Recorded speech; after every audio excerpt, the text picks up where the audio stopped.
don't know how you survived that plane crash, but I've never been one to question Providence. I'm Atlas, and I aim to keep you alive.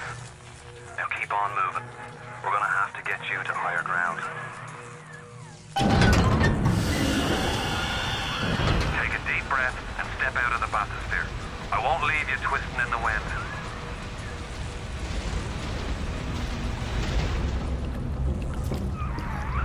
We're gonna need to draw her out of hiding, but you're gonna have to trust me.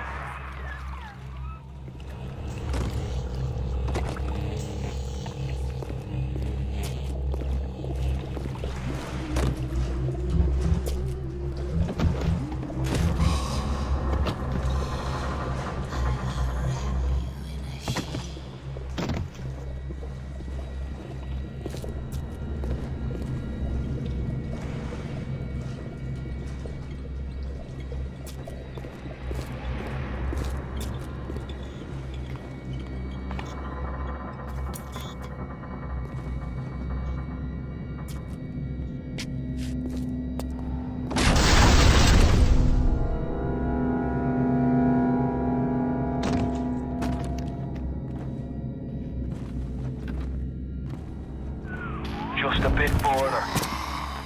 How do you like that, mister?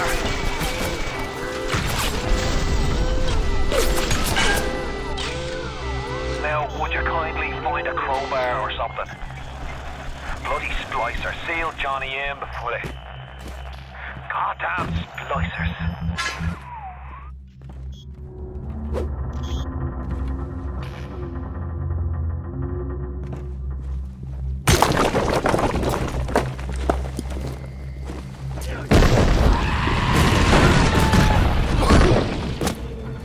Found her that way! Come on!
Steady now. Your genetic code is being rewritten.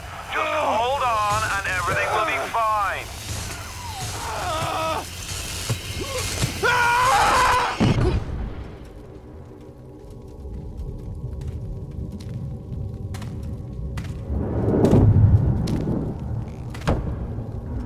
This little fish looks like he just had his cherry popped. Wonder if he's still got some Adam on him.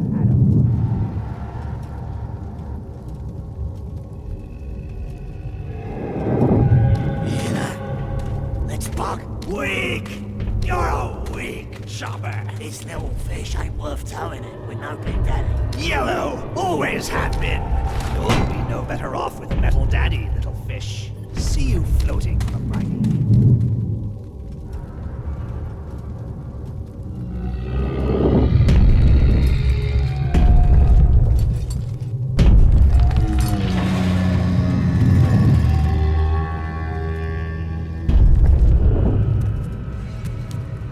Look, Mr. Bubbles, it's an angel. I can see light coming from his belly. Wait a minute, he's still breathing. It's all right. I know he'll be an angel soon.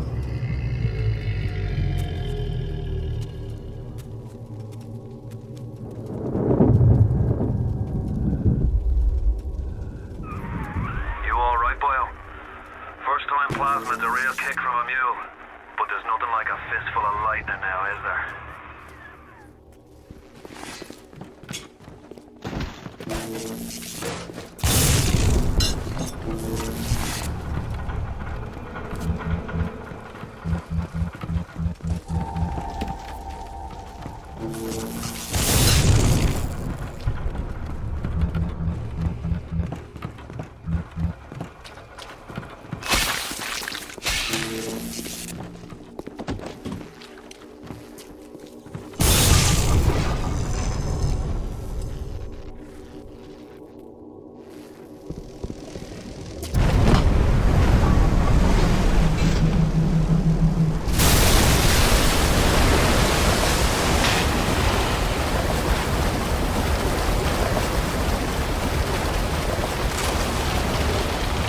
Leave me alone!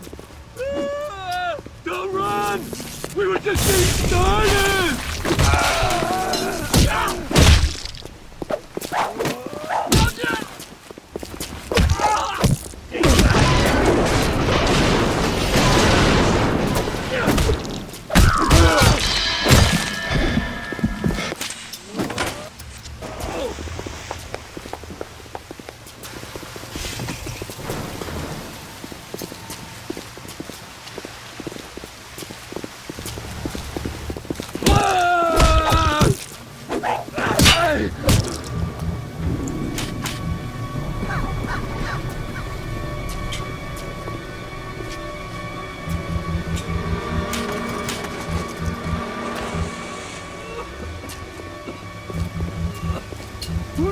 Don't fucking judge me! Come back! I didn't mean anything by it! Ah!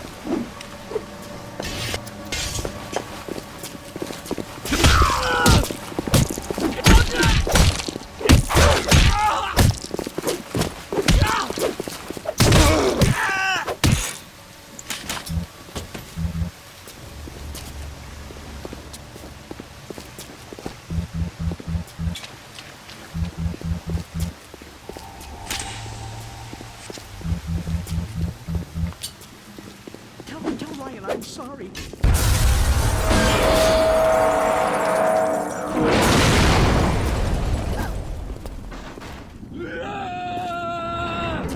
Come back! Please!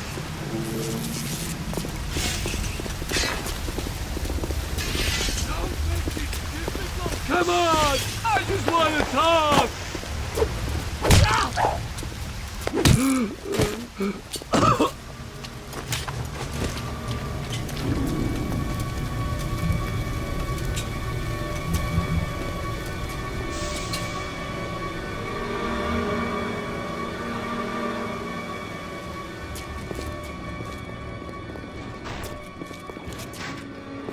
But I sent flowers every day. And she always sent them back. You call that gratitude?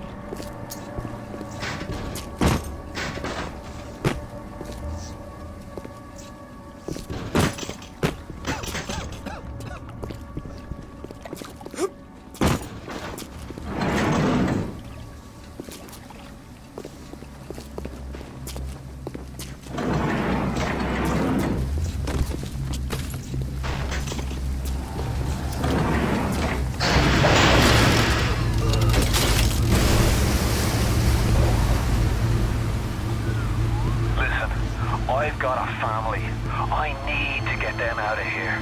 But the splicers have cut me off from them. If you can reach them in Neptune's bounty, then maybe, just maybe. I know you must feel like the unluckiest man in the world right now. But you're the only hope I'll ever see my wife and child again. Go to Neptune's bounty. Find my family, please.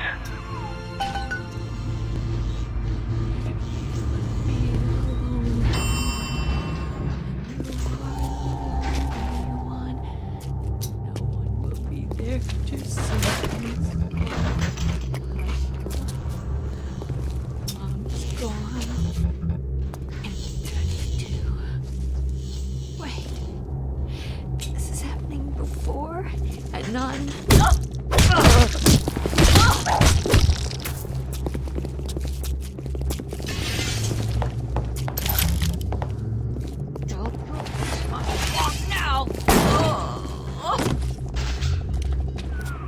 Plasmids changed everything. They destroyed our bodies, our minds. We couldn't handle it. Best friends butchering one another. Babies strangled in cribs. The whole city went to hell.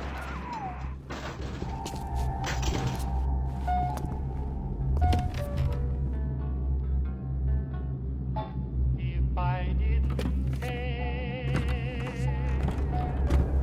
more than words can say, if I didn't care, I think I did, Charlie. would I Charlie! swear? Charlie, where you going? Nah, Charlie! You killed my Charlie! You killed my Charlie! Nobody's gonna want me. Don't make it double!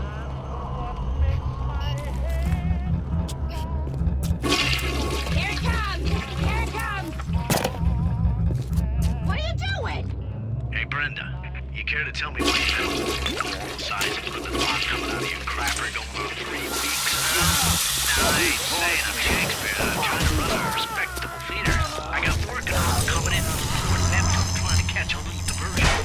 And all I can think about is the stink coming out of your shitter. Get it fixed.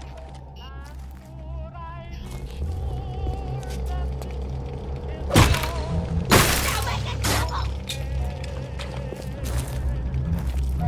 Would all this Scrape, you shitter! Shitter! I didn't care for? This isn't right!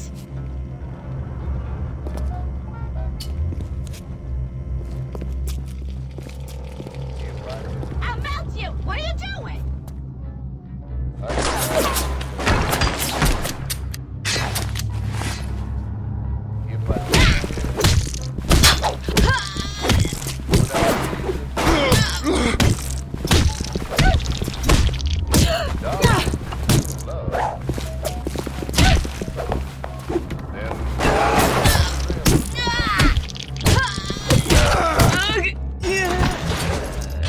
What is it that makes my head go round and round while my heart just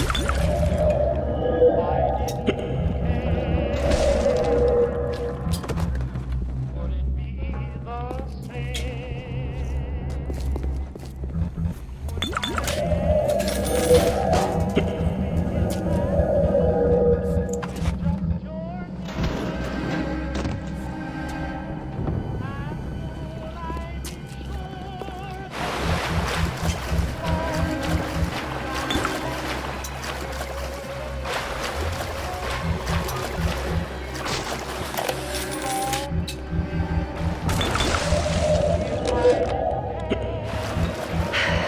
Another New Year's, another night alone. I'm out and you're stuck in Hephaestus, working. Imagine my surprise. Oh, just guess I'll have another drink. Here's a toast to Diane McClintock, silliest girl in Rapture. Silly enough to fall in love with Andrew Ryan. Silly enough.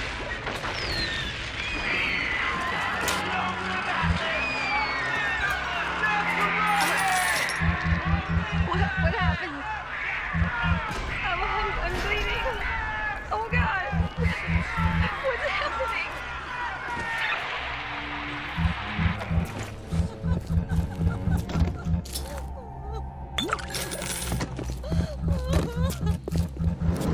If you spot a splicer in the water, hit him with the electrobolt.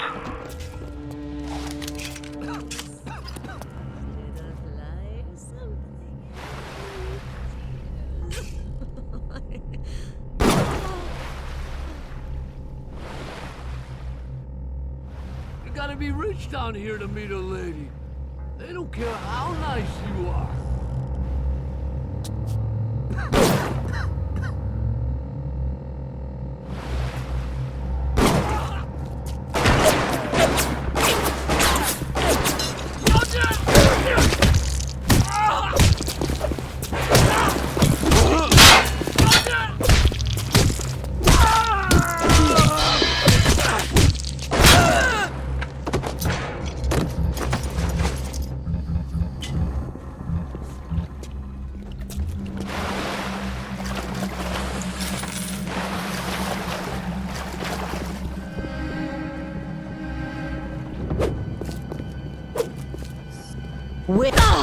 Why are you leaving me?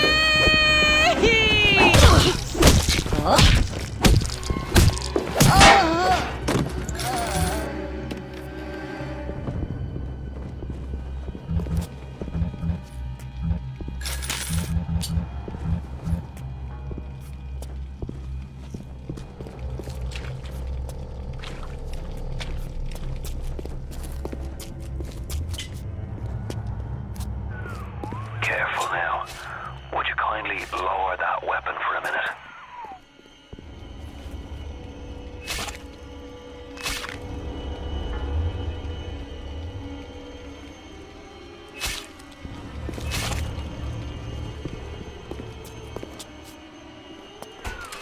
You think that's a child down there? Don't be fooled. She's a little sister now. Somebody went and turned a sweet baby girl into a monster. Whatever you thought about right and wrong on the surface, well, that don't count for much down in Rapture. Those little sisters, they carry Adam, the genetic material that keeps the wheels of Rapture turning. Everybody wants it, everybody needs it.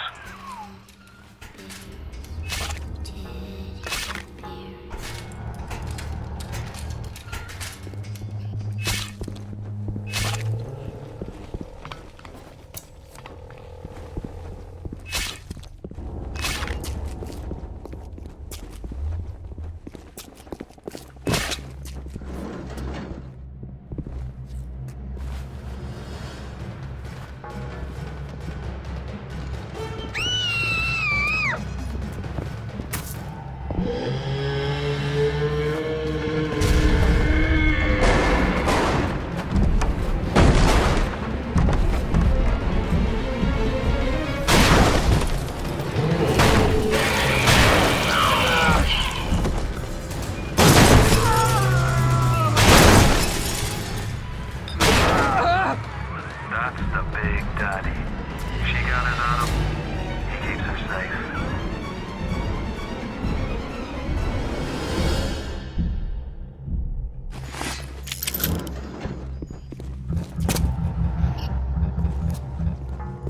The heart is over now. The dawn is drawing very nigh. Let's creep away from the day and allow me to say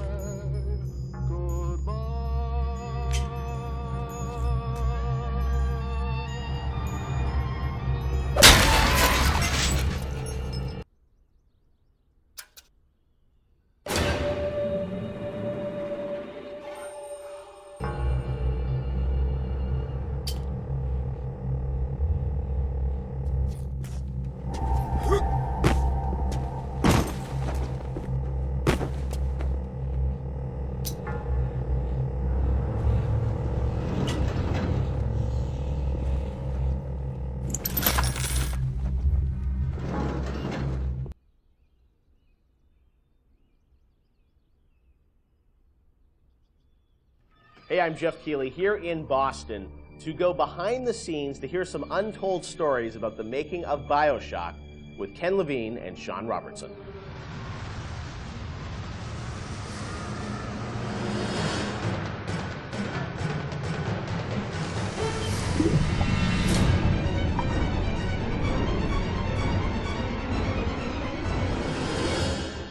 Let's talk a bit about the theme and setting of BioShock, Rapture. I think a lot of people, when they played the game for the first time, Ken, they wondered, how did you even dream up this place? And I know you said publicly before that part of the reason you sort of, what led you to Rapture was this idea of fully simulating a place. Tell us about that sort of idea and the frustrations you had with other games where you sort of hit a bound. I think our philosophy was always to do what we were doing 100% rather than try to do something bigger and do it 50% or 40%. So one of the ideas of, and this sort of came from System Shock 2 as well, where you focus on an area that you can really bring to life and you kind of eliminate the questions of, well, why can't I go over the bridge to New Jersey? So we were able to really make a place, I think, that felt believable and real, even though in actuality it was really quite limited. But we just sort of dressed it with all these buildings outside that were all, basically glorified fakes. We let the story drive what we needed to show rather than some kind of like predetermined map which we set down, which is a little different than like System Shock 2, where we actually mapped a spaceship out deck by deck. Yeah. Because I don't know what the philosophy felt a little different there, because you want to feel like a real spaceship that was sort of stacked on top of each other. But Rapture was free to sprawl across the ocean floor. Although you guys originally, Sean, were talking about doing this game on a sort of spaceship again, right? Yeah, when we first started talking about what the spiritual successor to System Shock 2 was going to be, Spaceship came up, but again, we wanted a limited environment. We didn't necessarily want to do Spaceship again. And our first actual exploration of this space was underwater, but ultimately ended up looking like a spaceship. It just happened to have a couple of seaweed fronds outside. And that started to push us towards what artistic statement that we wanted to make this look different, and what rules we were going to set for the world. How at every turn we were going to try to remind the player that they were in fact underwater and that this wasn't a spaceship. And how, like, underwater, we obviously know you did underwater, then sitting in the sky, like where did you come with the idea of like doing this underwater? I think there was probably a conversation. It's like, well, what kind of places could be cut off from other places? Yeah. Like, well, spaceship, summer camp, any island notion, right? Something that's cut off from the rest of the world. Yeah. So you never felt like you should be able to go over that bridge to New Jersey. I don't want to apply some deep and meaningful conversation. I think it was one of those ideas that you just kind of say, and then everybody's, that sounds cool, let's try that. Let's go for it. And I think it lended itself to having very nice views out the window without having to build an insane amount of unique assets. Right. By today's standards, we still were a small team back then. And there's an expectation that because you're underwater, the view distances are going to be short, so you can really kind of fade out into the fog at a short distance and not have the expectation that, why can't I see forever? So there's a lot of limitations in a good way that we put on ourselves by being underwater, as opposed to, like, if you're on a cruise ship, then you'd expect to see across the water, and we'd have to deal with that. Same thing with an island. Or and a city in the sky. Yeah, exactly. Which was a lot more complicated, yeah. So you came up with the idea of, let's do this underwater, let's do this sort of isolated place. Then you had to answer the question of, why would someone build this? Is that sort of how it worked, sort of order of operations? You then had to come up with a story to explain?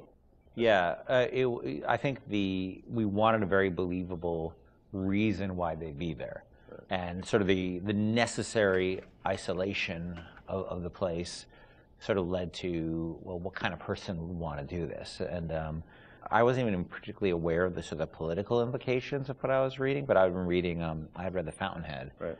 By Ayn Rand, and I mostly thought it was an interesting story. Like, I didn't realize that people were sort of basing their sort of political lives around it, because I wasn't that tuned in to that stuff at that point. And so, but I love the dialogue and the kind of speechifying in it, because you can see a video game character speaking with that kind of certainty and that kind of confident philosophy. It just seemed like a natural kind of thing to apply to this place. And so it just sort of all came together as a sort of who is the guy who would do this? Well, that character He was sort of this amalgamation of characters from Ayn Rand's books and Ayn Rand herself. This sort of idealistic person who says, well, the only way to do this is to separate from the rest of the world. Right. And that led to Andrew Ryan. I am Andrew Ryan, and I'm here to ask you a question. Is a man not entitled to the sweat of his brow? No, says the man in Washington, it belongs to the poor. No, says the man in the Vatican, it belongs to God. No, says the man in Moscow, it belongs to everyone. We knew from a technical standpoint that we wanted isolation. We also knew to sell it, we needed a compelling storyline, a backstory that why would this place exist? Otherwise, how are we going to make Rapture feel like it's lived in if we don't have the reason for it to be there? So once we decided on the underwater location and then the closed off spaces, that objectivist story kind of came in and made the art stronger and made the level design stronger because we could feed back into that loop. And I think that's why we had to have sort of Andrew Ryan's pitch right at the beginning of the game. We wanted people to understand why somebody would go there. And so he makes this very personal one-to-one pitch to the gamer, but also that was the pitch he'd make to people, which was, you know, there's a place that you can be free of all these things, where you could not be sort of put upon by the government and not be afraid of nuclear war and not be afraid of all these other things that will plague you on the surface. We wanted that pitch to sort of resonate and make sense, because that's, otherwise by the time you got there you'd be like, well, this place is just fantasy. Nobody would ever come here. And that the beauty of the place also was also tied into that. It had to be a very attractive proposition, or people who would believe that people would go, leave their lives and go to the bottom of the ocean. I'm sure in some ways you had to convince the team and enroll them in your sort of vision of, you know, who this character was going to be and what the setting was going to be. How did that work, Sean? I mean, did Ken come in and say, hey, I've been reading these books, and I think we could sort of... I believe he just came in one day on a horse and said, Ayn Rand, everybody read The Fountainhead. Exactly. I bought 30 copies of it. Yeah, I think, you know... Here's a 2,000-page book or something. Yeah. Go read it. I mean, really, it was more organic. You know, like I said, we knew that we had this location, and you struggle to fill it with stories, and you struggle to find meaning of why does this place exist? You know, what's my motivation? And as Ken started to explore Ayn Rand a little more and started talking to us about it, and we were having that conversation, and it's like, oh, this could totally work. Like, this is exciting. Like, this is something that really hasn't been done in a video game before. And if we had flipped it and come up with the idea first before the location, I don't think we would have really been that excited about it. But we had a location, and now we're trying to fill it with that story, and because of the order of operation there, you start to get excited, like, oh, I could totally make this work. This is going to really make it feel like a lived-in space. You know, as you think of sort of the, you know, the setting, and you think of maybe a character or something, was there a moment that you think back, it's like, oh, like right then and there, like I got excited when you attached the Ayn Rand For me, stuff it was to it was going to Rockefeller Center and seeing the visual. Uh-huh. So I told this story before, but my wife and I were in New York, and we went to Rockefeller Center, which was, if you go to Rockefeller Center, it basically looks exactly like Rapture. It's because every building, you're sort of encircled. It's this block in New York, or a couple of blocks in New York, where Radio City Music Hall is, and where 30 Rockefeller Plazas, where you see that show 30 Rock, and the ice skating rink, and where they put the Christmas tree, and it's this very iconic location. But what's cool about it, it's all one, unlike the rest of the city. Everywhere you look, it's one architectural style. It's Art Deco. And it's very iconic Art Deco. And my wife and I were there, and we were sort of working on the game, and we didn't have a visual style. And all of a sudden, I started looking around, and I said, oh, this could be a visual for the game. Also, the geometry of it was actually quite conducive to making a video game, because it wasn't overly complicated geometry. Art Deco is quite bold and simple. Bold and geometric, and simple. And so my wife and I bought a couple of tourist cameras before iPhone cameras, you know. Throwaway cameras, yeah, throwaway cameras, those little Kodak things, and we just started photographing doorknobs and light fixtures, and just sort of developed the photos. Remember that? Brought them in and said, come to the office. Here's a stack of stuff, here's a Sean. Stack of photos. Take a look. I'll see you guys in a couple of years. Go make this. City where the artist would not fear the censor, where the scientist would not be bound by petty morality, where the great would not be constrained by the small. And with the sweat of your brow, Rapture can become your city as well. So you had kind of a theme, you came up with an art style, some of the iconic characters, and then, you really had to build the narrative around it. And you've talked about, a lot of the themes in the game and, greed, jealousy, sex, violence, all the things that sort of, drive us or what destroy us. And that was something I think that, as you thought about the story of the game, you wanted to, I'm sure, reflect some of those, right? Because I think people love the characters that sort of flawed in a way, and this is a world which is its own little microcosm, but had a lot of tension inside of it.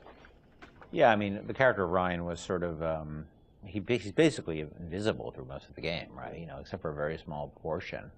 But he's very present because he exists, the city is him, right? It's such a representation of him. We never want to cut away to a cutscene where you saw Andrew Ryan, planning and scheming. We wanted him to be very present without actually being present. But once you had Ryan, once you had his desire to protect this vision of his, you just had to then come up with the characters who'd be arrayed in opposition to him. So we had this character, the Big Daddy, and then eventually the character of the Little Sister. And so characters like Tenenbaum came along, like, here's a person who's in opposition to him for this reason. And then you have, for more noble reasons. And then you have a character like Atlas, who's much more cynical opposition. Once we had all those characters arrayed, we're like, well, who are you? And, you ended up being a sort of, a pawn in the middle of all this opposition to Ryan. We just kept sort of homing in on that theme and making sure that you weren't, eventually figuring out that you couldn't just be here by an accident, that you're an integral part of this story, even though you don't know you're an integral part of this story. You think you're just there by happenstance. Look, Mr. Bubbles, it's an angel. I can see light coming from his belly. Wait a minute, he's still breathing. It's all right. I know he'll be an angel soon.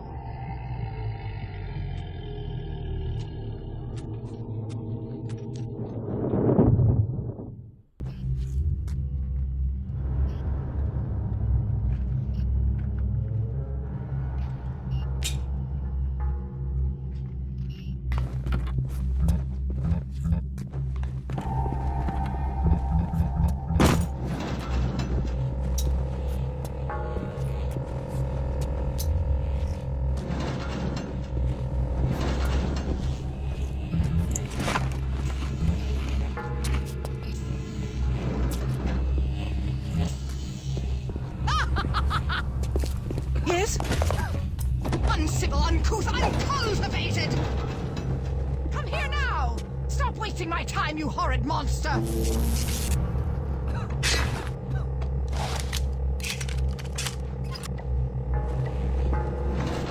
You're worthless! You're nothing!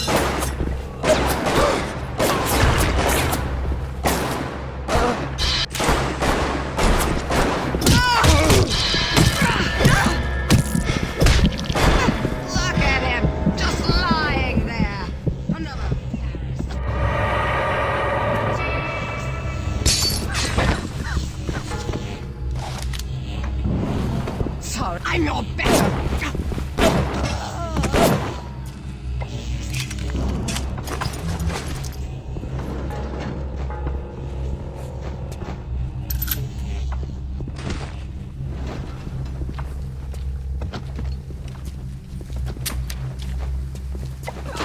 I just wanted some company! That's all you got?